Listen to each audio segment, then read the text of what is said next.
Hello everyone, welcome back to Affinity for Commander. My name is Alex, and today we're going to be having a look at all the legendary creatures from the Outlaws of Thunder Junction set, and deciding if they are good as commanders in the 99, or just straight jank. Now, considering there are a lot of legendary creatures in this set, this is going to be the first part of a few videos going over all the legendary creatures as they come out. But, as always, if you like any of the cards you see here today, then please make sure to have all of your purchases done through any of our lovely affiliate links in the description box below. It doesn't cost you anything extra, but really helps the channel out quite a lot. And as always, every price you see here in this video today is provided by the fabulous cardmarket.com. Now, onto the rugged Outlaws of Thunder Junction. We start off with Fortune Loyal Steed, a 2/4 3-mana white creature with Saddle 1. Now, Saddle is a new keyword introduced in the Outlaws of Thunder Junction, which extensively functions the exact same as Crew did for artifact vehicles, i.e. you tap creatures that have the same or greater power to that cost, and then they become tapped, and that creature is now able to do an additional thing. The only difference is that artifact vehicles were, well, artifacts until you crewed them, whereas things with saddle are creatures all the time, they just tend to have an additional effect once saddled. Speaking of Fortune, their additional effect is they essentially flicker themselves and the creature that helped saddle them that turn. Oh, and they themselves also scry too when they come in. Which, you know, as far as things are going to go for a flicker deck, that's not too bad. Comes in, scries 2, and then enables flicker shenanigans later on. Yeah, I can see that's being totally fine. In the 99 of a different deck, definitely not as a commander.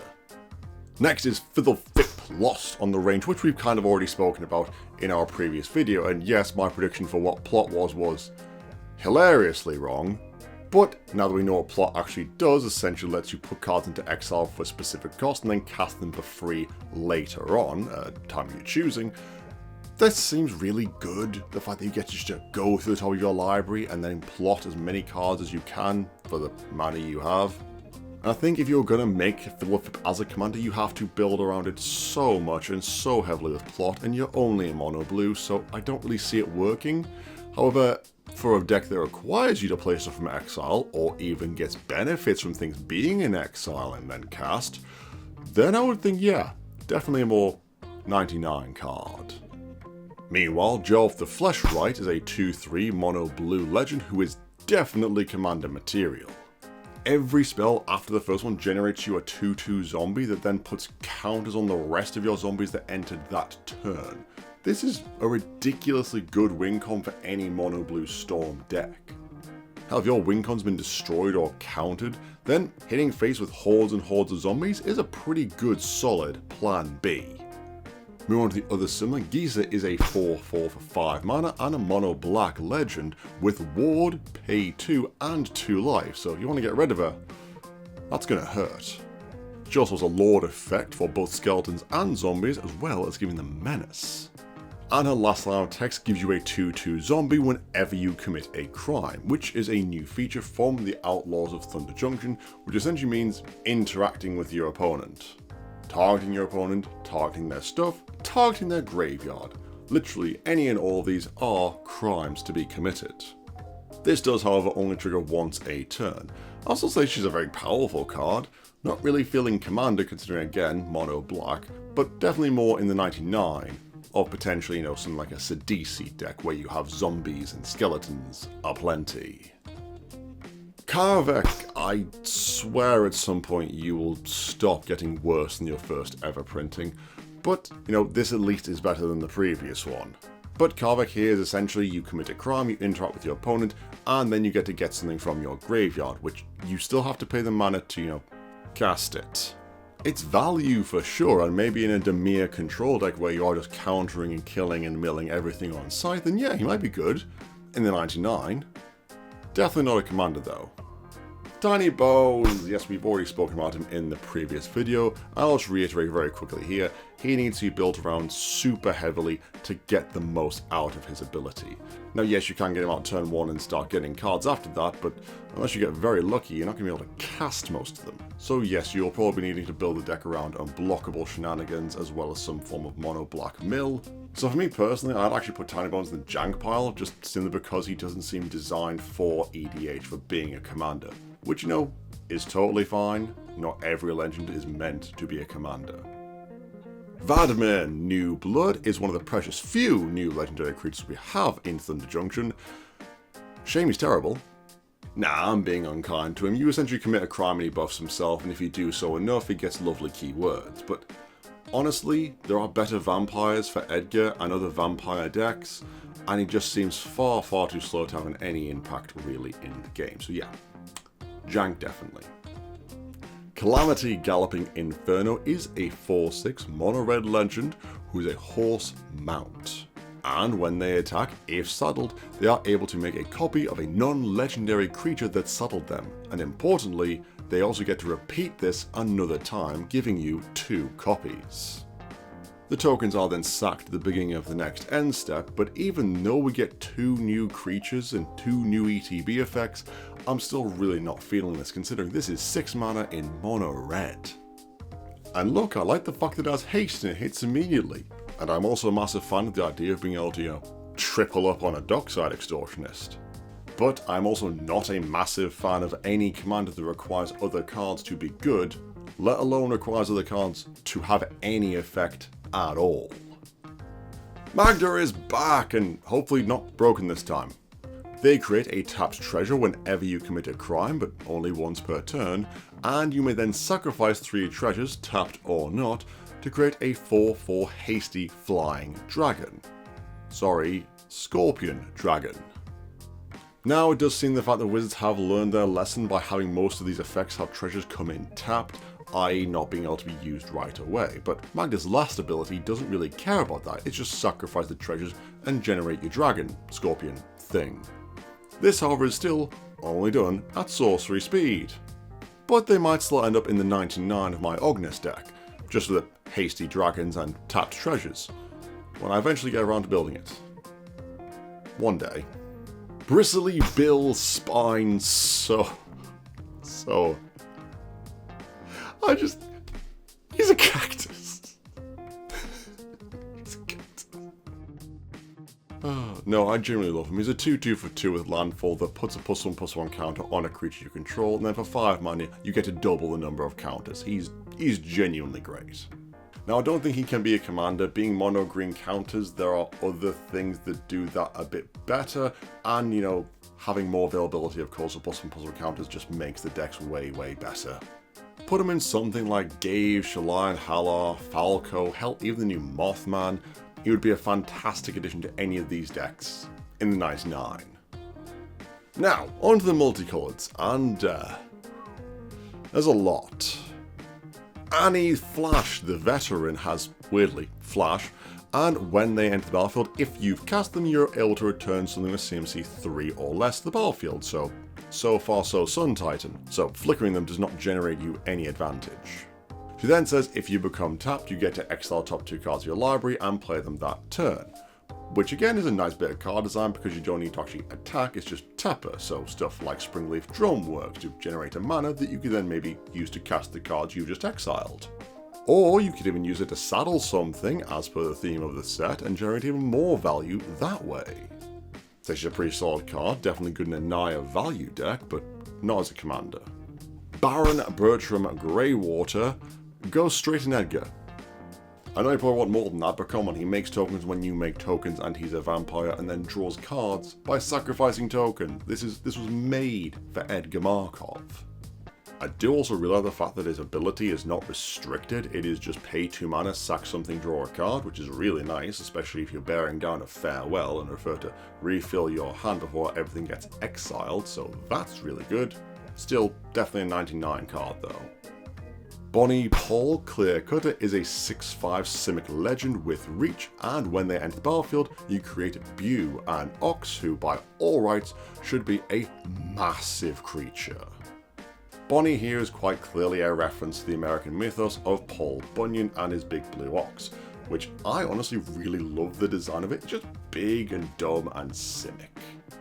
He comes in with an additional huge body, and that ability to put a land from your graveyard into play is fantastic, just being able to fetch repeatedly from your grave throughout the entire game.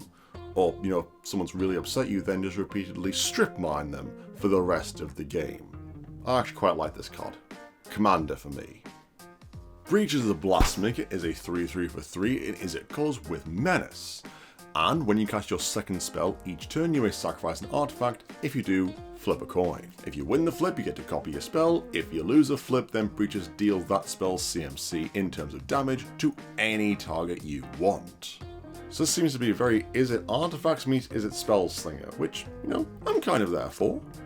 And I know a lot of people like coin flips, like this secret lair wouldn't have sold out quickly as it did if people didn't like the concept. But for me, this is really random and I'm never a fan of that. If you want to be having a spell copied, then copy the spell. If I want my spell to deal damage, I'm going to play a damage spell. And the fact that you also have to have it be your second spell that turn, then you have to sacrifice an artifact, that is two different hoops I'm making sure that I am jumping through just to get my commander's effect. Personally, I'm not a massive fan of it. I put it straight in my junk pile. But I do know there are loads of people who will put this straight into the 99 of their Croc the Thumbless deck, because again, people like flipping coins. Bruchtal Roving Rancher is, oh god. How far we have fallen. He's still a 4-mana legendary creature in Boros, but this time is a 4/3 and gives all Oxen double strike. And on ETB or attack, you get to exile top card of your library. If it's a non-land card, you may play it. If it's a land, you generate your 2/2 Oxen, which would now technically be a 2/2 double striking Oxen. And now maybe I'm being a little bit too harsh on Bruce here.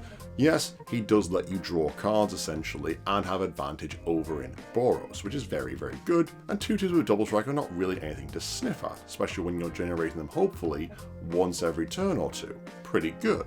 My major gripe with him, however, is the fact that Oxen outside of Thunder Junction are not a well-supported card type. Now, if he'd been in different colours and had Beasts instead of Ox, that might have been a different conversation to have.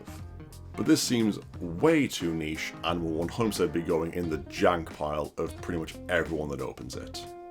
Doc Arlok, Grizzle's Genius, is a 2/3 for 2 mana in Simic colours that makes spells you cast from exile or your grave 2 generic cheaper, and also reduce the plot cost of cards by 2 generic as well.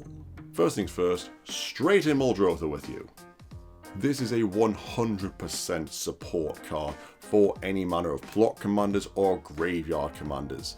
It is a fantastic card, definitely not a commander though, definitely support. Elias Beguiler is a 4/4 with lifelink for 1 generic and Esper colours. And then the rather unique ability of turning all your auras into control magic, provided the aura has CMC equal to or less than the CMC of the card you are targeting. And notice I'm saying card here, not creature, because her ability works on all permanent types.